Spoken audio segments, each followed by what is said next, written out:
Okay,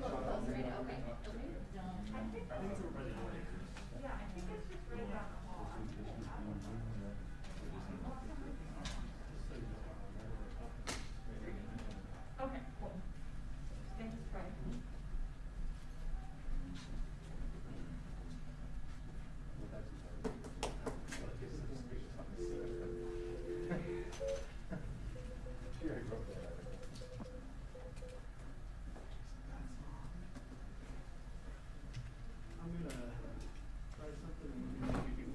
Welcome to CenturyLink conferencing. Please enter your password. Please hold while I confirm your password. Thank you. You will be the first person to join the meeting. The line will be silent until another person joins.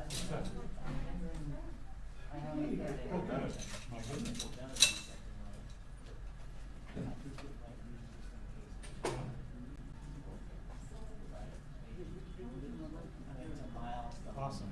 So glad to hear that. How do they look?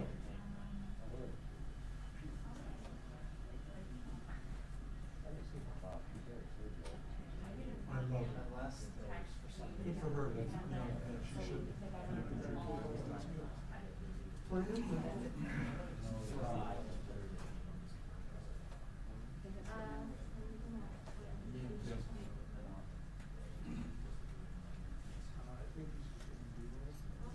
Yeah, I'll be out. No, this is my song, guys. Okay. Good. Did they get that for you? Okay. Make it simple. Hey, Elkie, how are you?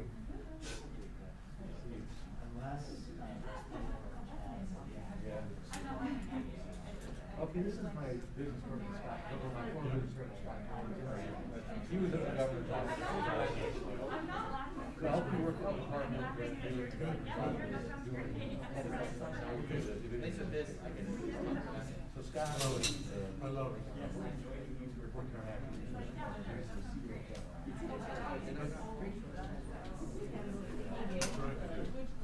Okay. More of a, you know, we'll say that.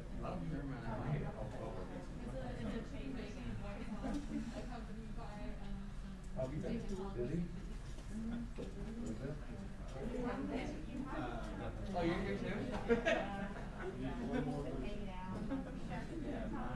I've been getting a little bit of B-roll already. I got all the signs, but.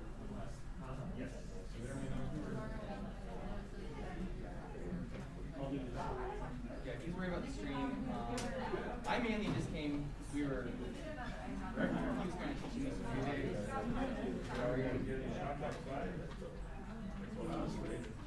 Getting those people? They're there like every day. But, I mean, you could probably go if you want one day. I mean, you don't have to. I can't believe it. Yeah, like I said, the main reason was to do that. The new audio.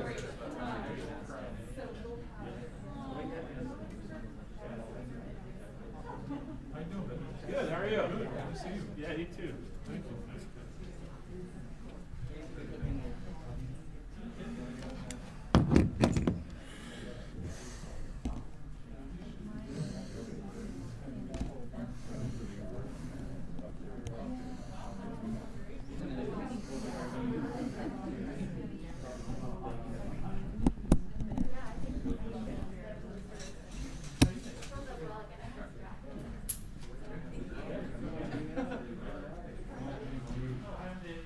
Parking was free. I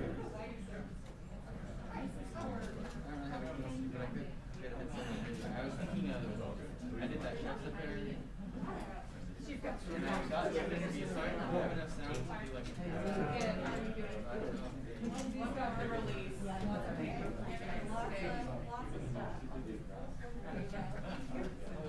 yeah, I can lock it out and I'll get it. Okay. Yeah.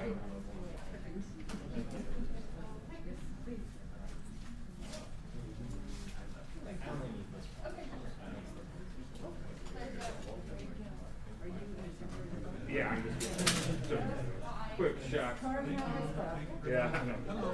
Good to see you. Thank you.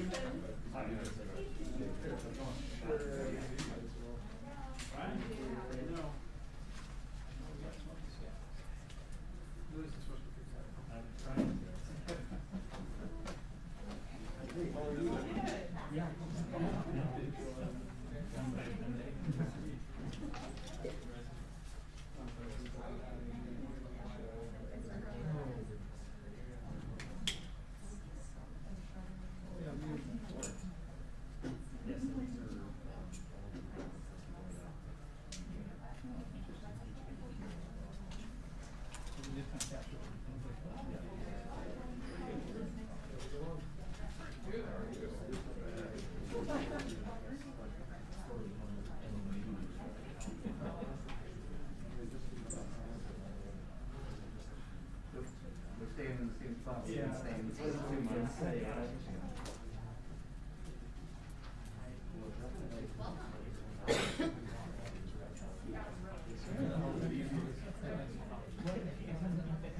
They didn't have like the balloons are all set up and the confetti guns.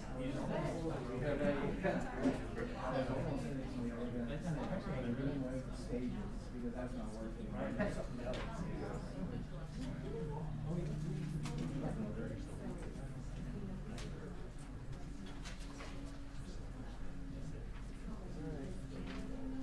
have no excuses now.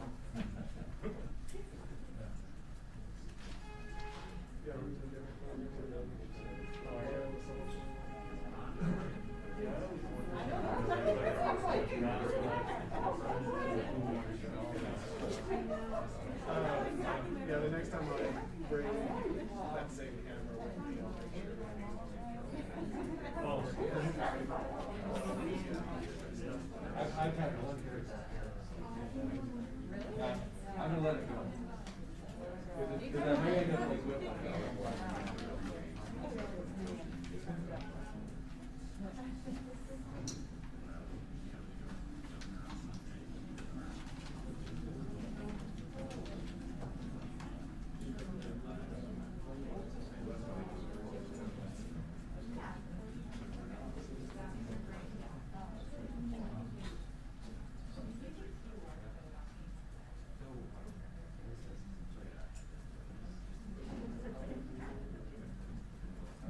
Well, you can do this anyway.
Hello, Governor.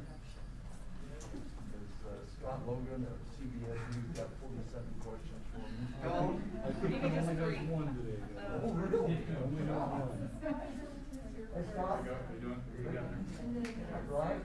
How are you? What are you, bodyguard for those guys, or what's the deal? We have our own EP. Yeah, bring in our other Stephanie and Earl. He's got the shirt on. Oh, yeah, oh, yeah.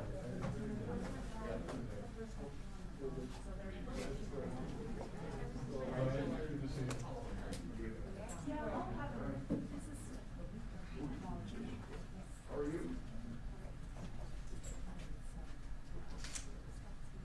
I think we've got 2 minutes. Where were you this morning? You just out of Kentucky? I walked up with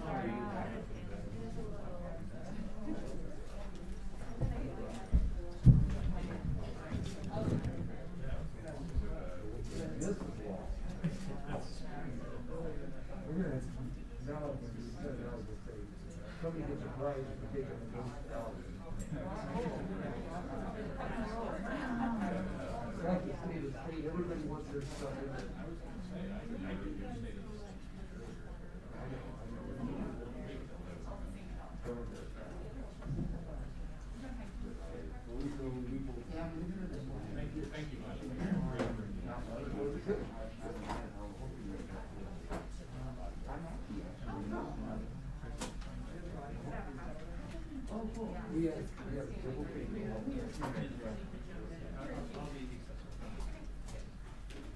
How long did you be able to help?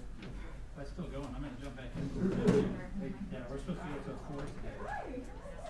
Trying to get to working. Yeah. Then we're getting presentations today. Is there, I don't. That's right.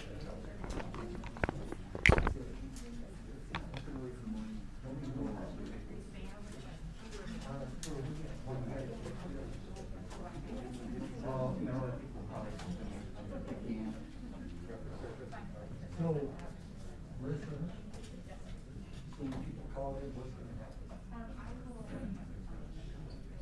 He's gonna hit the button to go for it.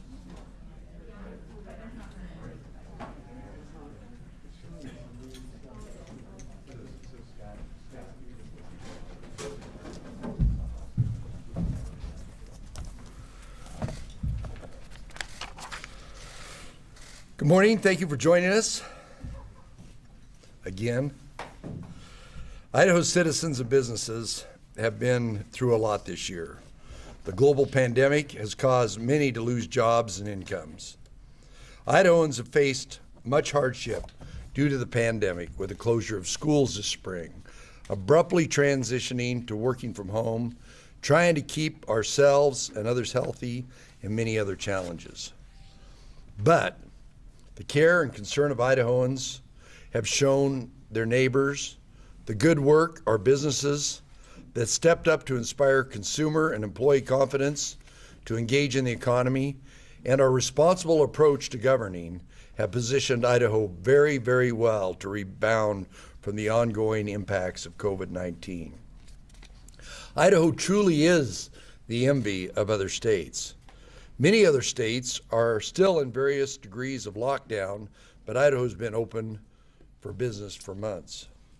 Students in other states face months of full remote learning, but most Idaho students are safely back in the classroom for in-person instruction. Many states are facing enormous cuts to balance their state budgets, but Idaho's budget is amazingly robust. A lot of attention has been paid lately to Idaho's strong economy. Idaho is #1 state for economic momentum. Idaho is #1 state for fiscal solvency. We are first in personal income growth over the past year. Only 2 other states have made greater investments in broadband infrastructure. We are one of the top 10 states for our unemployment fund balance. Our healthy rainy day balances puts us in the top 10 category there, and we have the 3rd best employment rate among all the states. Just announced today, our employment situation just improved again over last month. We now have a 4.2% unemployment rate, half of the national average. This is a big deal. There's only 2 other states ahead of us, but they didn't have the spike in unemployment that had. So how were we able to do this? A number of reasons. First, we have responsibly managed the pandemic. Idaho was one of the first states with a plan in place to safely and responsibly rebound the economy in stages. The Idaho Rebounds plan for strengthening the economy has drawn praise from President Trump and other White House officials. Idaho managed to rebound the economy without jeopardizing healthcare capacity, make sure my chart's here, statewide, thanks to the good actions of Idaho's citizens and businesses. We set clear recommendations for businesses and others to mitigate COVID-19 spread early on. We have shifted from an initial statewide approach in our COVID response to a localized approach, with public health boards and professionals, counties, mayors playing a critical role in implementing measures appropriate for their local circumstances. We directed millions of dollars to expand and expedite testing statewide, and millions of dollars toward long-term care and correctional facilities to maximize safety. We also protected religious liberty, working with religious leaders to ensure Idaho's spiritual needs are met during this historically difficult time. Second, we prioritized direct support for Idaho businesses and citizens in the allocation of our federal coronavirus relief funds. Idaho distributed cash dividends to over 8,700 small businesses. Stephanie Camarillo is with us today. She's the owner of a small business called Molly Maid of Boise in the Treasure Valley. She will share her thoughts on the positive impacts of our support for small businesses. In addition, Earl Gilmartin here is with us today from Commercial Creamery Company in Jerome.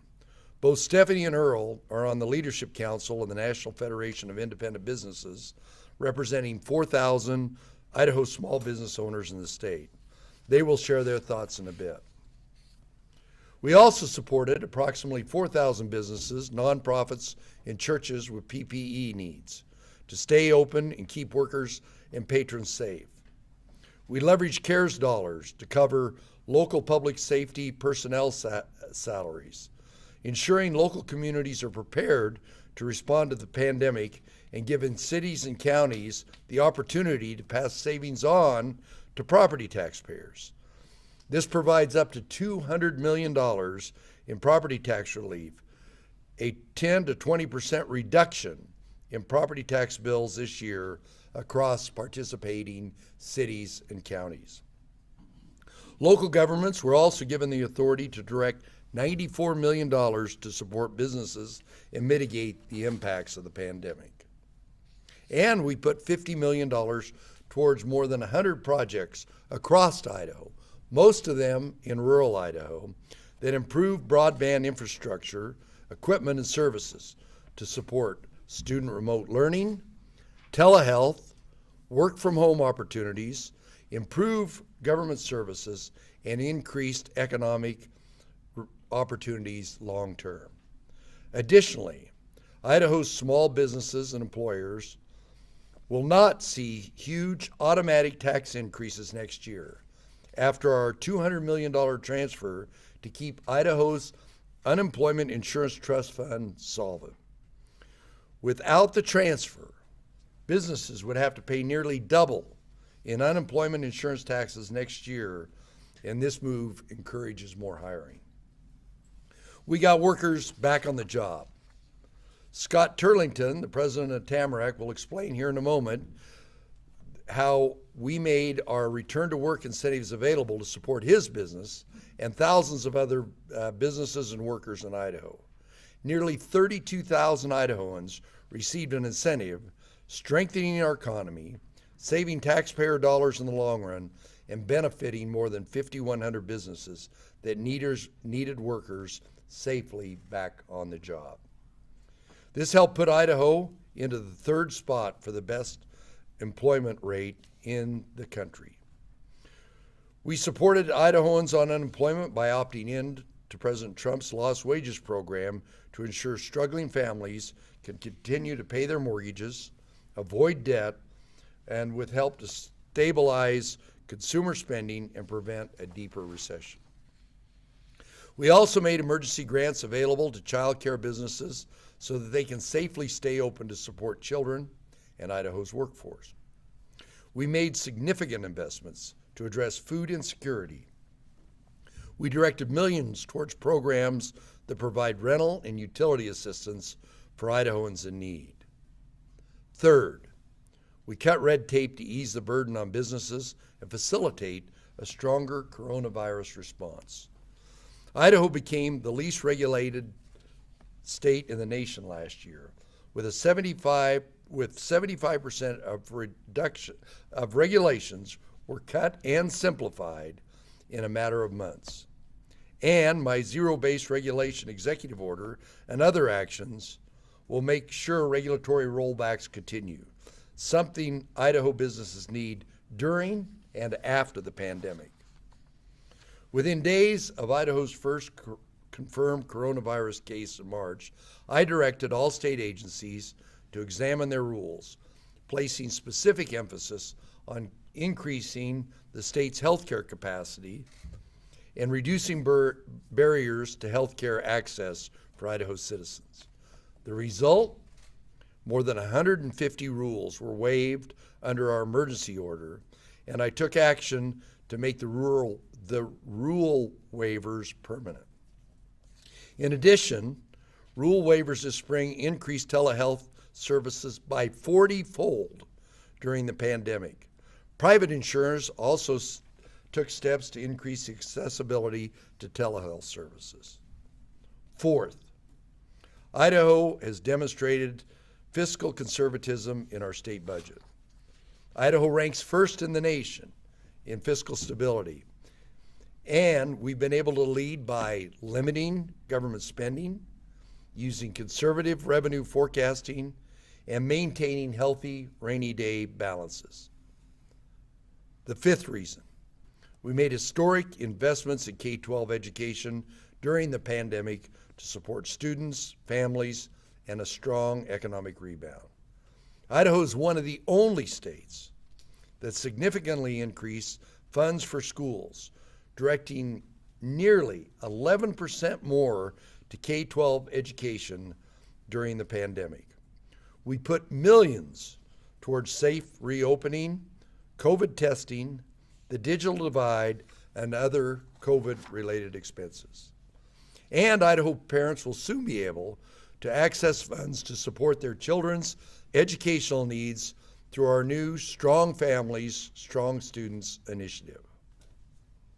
We also emphasize the expectation early on that students need to be back in their classroom for in-person instruction as much as possible during the pandemic. Idaho created a framework for reopening to guide local school officials in their decisions on reopening schools. We've managed to do all this while prioritizing transparency and engaging the community and experts in all aspects of the coronavirus response. That brings us to our current situation with COVID-19 statewide. In nearly all the metric categories, we are seeing encouraging trends. However, our COVID hospitalizations statewide remain too high again to move out of stage 4. Idaho will remain in stage 4 for another 2 weeks. In addition, from the start of the pandemic, I've remained committed to using the data and science to guide us as we learn more about this novel coronavirus. This includes how we use our state metrics and how we measure our healthcare capacity. As Dr. Chris Hahn has described in previous announcement, ICU utilization is a critical measure that is now provided on the state coronavirus website, and we will be including this in our statewide metrics going forward. My goal continues to be keeping Idahoans safe, having our children return to school while ensuring critical healthcare needs are available. As temperatures start dropping and more transmissible moments will occur in the coming months, I urge Idahoans, please do not lay your guard down. The primary reason we're able to achieve this remarkable economic position is because our personal actions to keep our families and friends safe and slow the spread of the coronavirus in our communities. Please continue. Wear a face mask. Keep 6 feet from others. Wash your hands and clean surfaces regularly. Stay home if you're sick and get a flu shot. With that, we will have our guests speak. First, Scott Turlington with Tamarack, then Stephanie Camarillo with Molly Maid, and finally Earl Gilmartin from Commercial Creamery. Scott?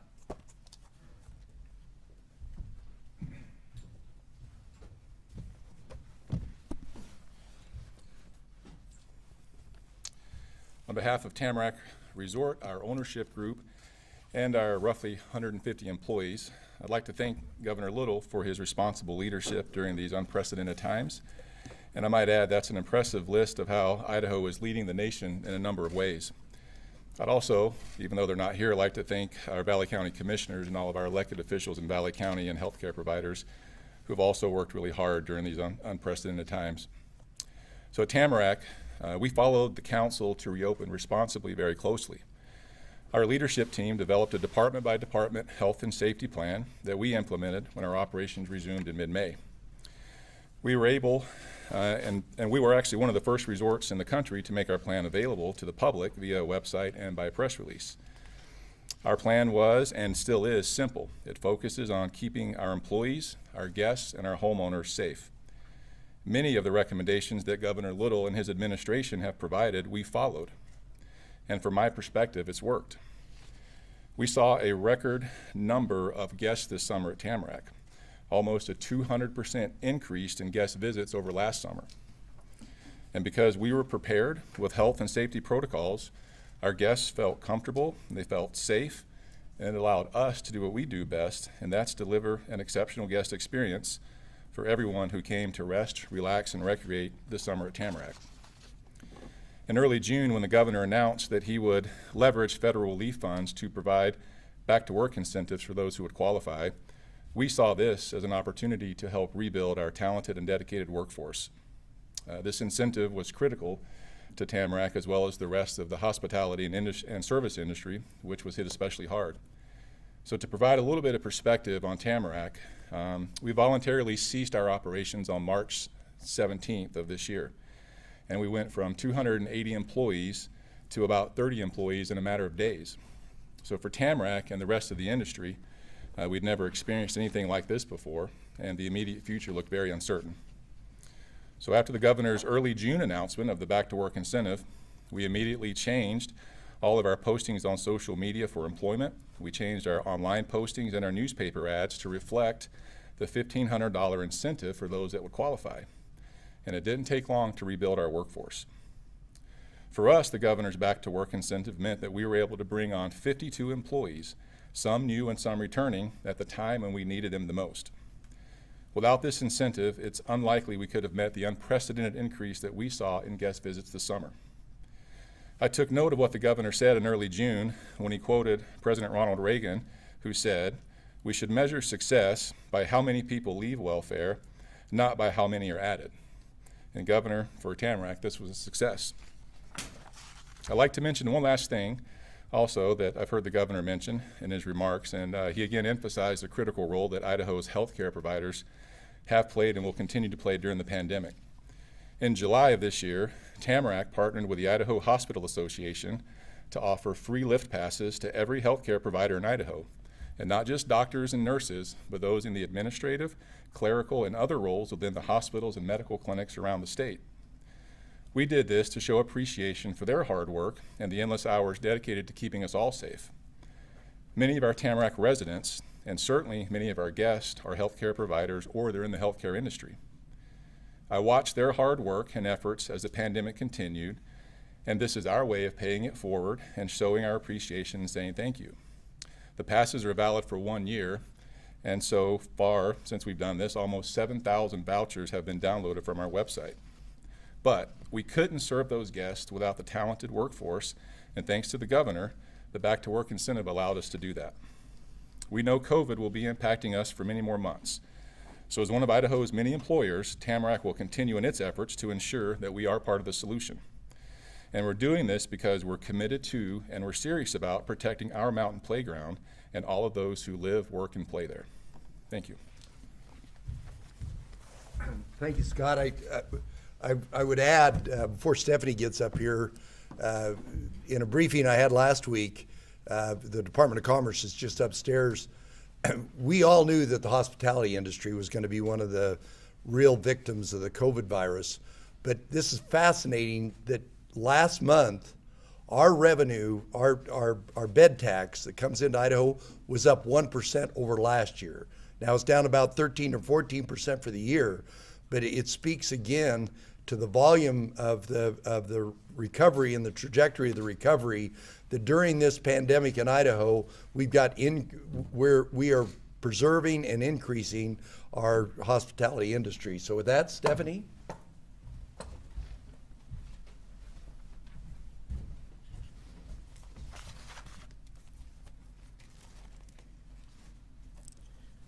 Okay, hi everybody.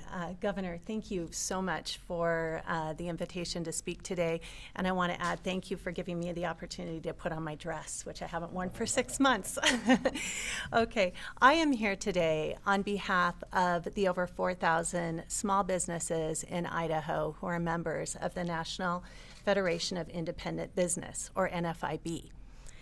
I'm also on the NFIB Leadership Council.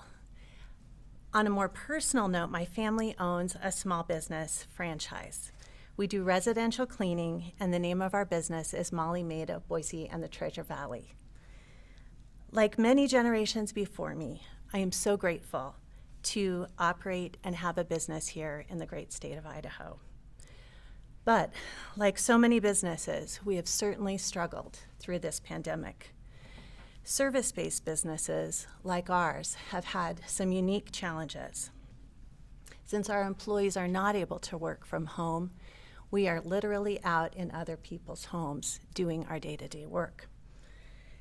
It is essential for us to understand the landscape of what is going on nationally, locally, and within our community every day.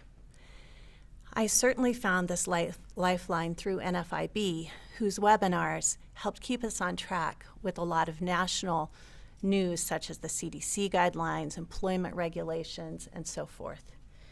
But Governor Little, I want to speak to you sincerely and thank you, because your frequent communications through press conferences like this, through your AARP phone calls, which I listen to many of, your website, and your facilitation across agencies have been really what kept me going through this past 6 months. Our survival relied on forward-thinking leaders such as you. Your programs, such as those to provide PPE equipment for business owners who weren't able to access equipment. And just to give you a sense of what happens, so we own a residential cleaning business. Our employees must use gloves, and we change these gloves many times during the day. They're always wearing masks. We're using sanitation equipment, and literally the health and safety of their very lives and their families' lives depends on our ability to keep them safe. Well, having access and getting access to that kind of equipment was so difficult, and it was like a roller coaster going up and down. We wouldn't know, when and if those key elements would be available. And your program to provide PPE equipment was fantastic, and we've utilized that many, many times, so thank you. We also were the grateful participants in your Idaho Return to Work program. Our employees returned to work, and it was just wonderful to be able to honor them with a paycheck for coming back to work and for having the courage to be able to do that. But it also helped us from a business perspective, because we're able to retain those vital employees who have helped us, ride this wave and continue to grow our business as things evolve. When I would listen to your calls with AARP, I remember that you reminded me about the true nature of public service. And I'm hopeful that many young kids can take your leadership as a guidance to what it means to truly serve your community. NFIB, what I wanted you to know is that if I understand correctly, our business, which is a franchise, so we have national franchises across, I think there's almost 300 of them. We were the first to report sales numbers above last year's numbers. And truly, it is in large part due to the programs that you put in place. So thank you very much. Thank you. Thank you, Stephanie. I don't think those kids I inspire are listening to those AARP calls, but that's just a guess. Earl?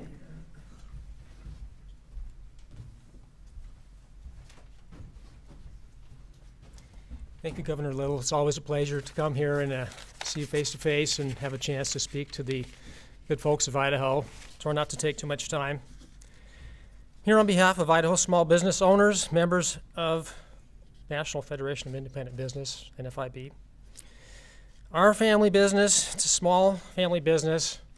My father built it up from his grandfather, who started it in '08. And he built it up to 4 factories in 4 states, and we thought that was pretty fun. But having that footprint of being so spread out, we found it so much easier to focus on the Jerome facility. There's a good work ethic there. The proximity to the freeway is 5 minutes for our factory. The Afton, Wyoming plant we had, it took us 5 hours to send trucks in and out one way. And we just realized, why are we running these other plants in other states? We can do everything in Jerome.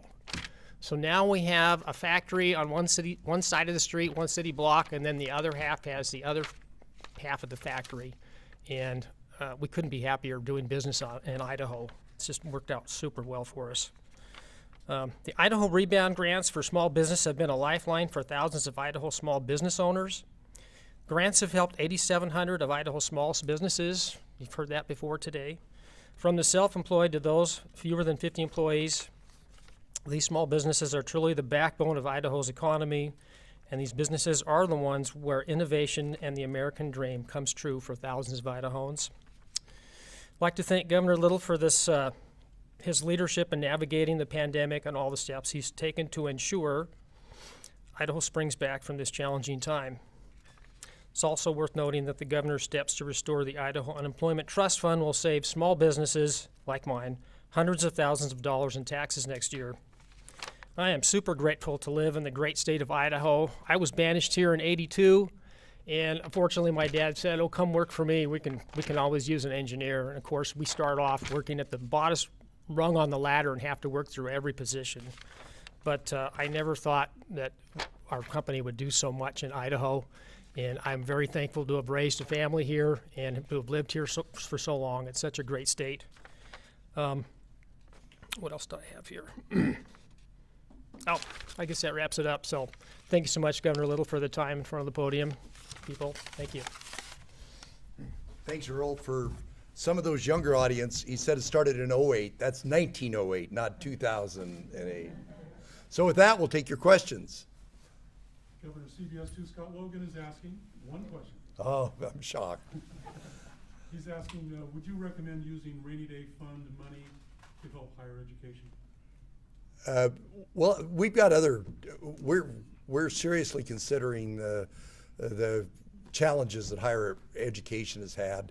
I wouldn't say categorically no, but there's frankly some other things that we can do to work with them. They've got $40-some million that came in through the CARES Act that went directly to higher education, and the state State Board of Education has been working with our institutions, and we're very concerned about them. And all options are on the table to help higher education. But I would not say categorically no, but I wouldn't say categorically yes either. Betsy. Governor, the metrics that we did not meet, although as we figured out we met all the others, had to do with both hospitalization for COVID-19 and use of ICU beds. How concerning is this to you, especially the ICU beds, in which our standard to move on was that we averaged 25 a day on it over the last 2 weeks, and we've been averaging about twice that. Looking for a head fake from either. Well, no, I've got it in front of me, but I don't think we're twice that. Dave? It's about 50. We're just under 50. Yeah, but well, and of course, we think it's a critical criteria, particularly with the flu season. I often tell people, our hospital capacity is predicated on the flu season, and that's why this is a new metrics that we're implementing. And as I said, we're going to use it going forward because it was a recommendation of Dr. Hahn about it going forward. But it's, we've also, all of healthcare in the United States is kind of modified how they use it. We don't want people in ICU. ICUs and fatalities are the very end result of an increase in spread that's out there. But we are concerned, and that's why we put it into the criteria, that 25.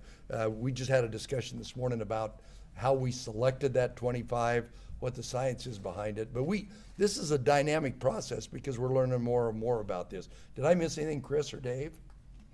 Okay. So this is the first time that that's been a part of the criteria. And yes, it is. And because, ventilators, originally when we started with the COVID virus, there was a real shortage worldwide, nationwide of ventilators. But because of the work of the administration, of industry, there's a lot of ventilators out there. So to me, hospital beds, ICU, and healthcare workers are the most critical thing when we're trying to manage this curve over here. Boy, that was a short one. Clark? Yeah, Governor, I wanted to follow up on your plan to use federal money to offset some of the school budget holdbacks. Your CSAP committee approved that on Tuesday, but before that meeting, the Lieutenant Governor issued a memo saying that she had not seen any proof that that was consistent with the federal guidelines for the use of the CARES Act money. And I just wondered if you could respond to that and address the issue of whether that's a allowable use. Well, let's see. If I remember correctly, I think it was 2 weeks ago on Tuesday night when Treasury changed their guidance. I'm looking for a head fake from some of my, I don't know if that's the exact date, but Treasury did change their guidance. They basically said, it's kind of like the public safety, that they were getting lots of questions from lots of states. It says, we're just gonna say that it's, I think, $499 or $500 a student. There's just an average of what the costs are, so states are able to put that much back into their public school budget. So at one point in time, there was a question about it. Now it's unequivocal. That's the guidance from the Treasury. I think during this pandemic, we've kind of learned that there's a lot of things you can do from home, whether it's telehealth, whether it's work. Obviously, you can't do it in every scenario, but that all hinges on internet and having good internet, and that's always been kind of something that you've heard cries from rural Idaho about. Tell me a little bit about the program, to increase the broadband here in Idaho. Well, as I stated, we put the third highest amount on a relative basis into broadband, but we were already aware of this prior to the COVID virus being on this continent.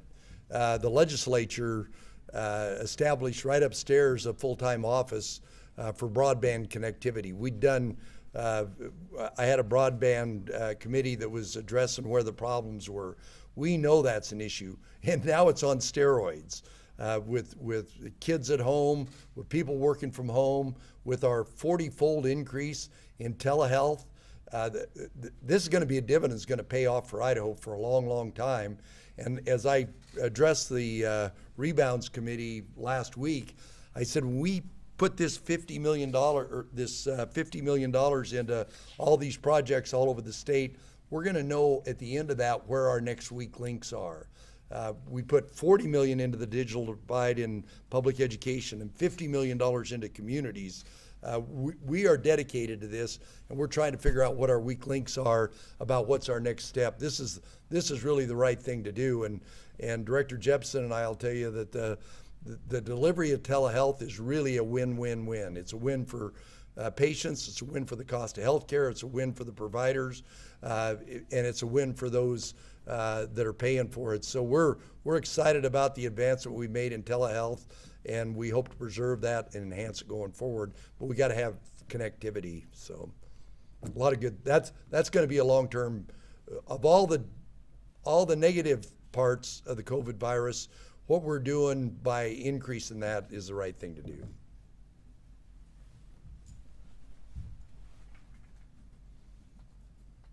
Betsy.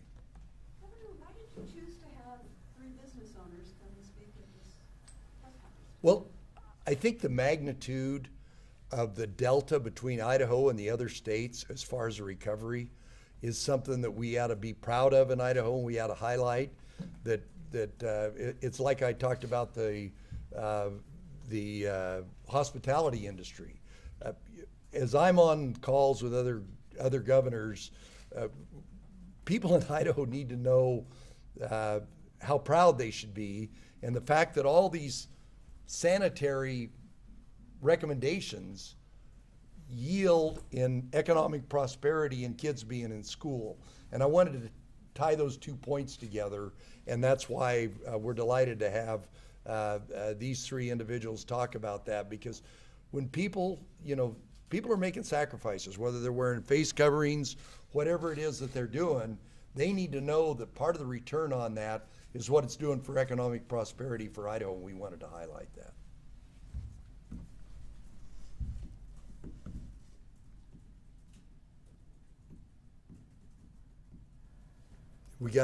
Have we got any calls, Marissa? Slow news day. Or we overloaded it. Betsy, go ahead. Governor, I think I asked this last time, so I apologize for that, but do you foresee Idaho simply remaining in stage 4 as we go through our flu season and move into winter? Or is there any priority for you to move out? I hope I answered the same way I did last time. We'll see how I do. We know that even if we get out of stage 4, there's still going to be a lot of recommendations going forward. This is not going to go away soon. And in fact, it's changing. So what the best practices are today may change later. So even if, and I would love to have that hospitalization, that ICU criteria for us to break through those barriers in there. There's still going to be an issue there because we're worried about kids back in school. We're worried about people going inside. We're worried about the flu season. But I'll add another item, and that's COVID fatigue. People, have been making these schedules as the adults. I've been to 20 schools, and the kids are not having a problem at all with face coverings. It's the people my age that are having the problem with it. But I worry about COVID fatigue, and every time they get a little good news, they go, well, we don't have to do anything anymore.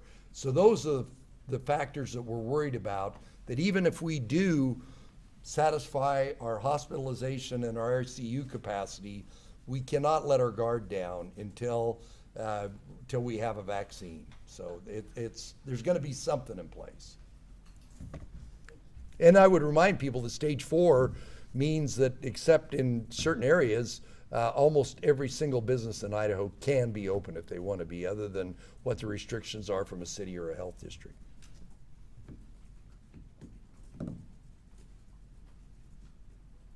All right, that's it. Thank you all very much. Thank you very much.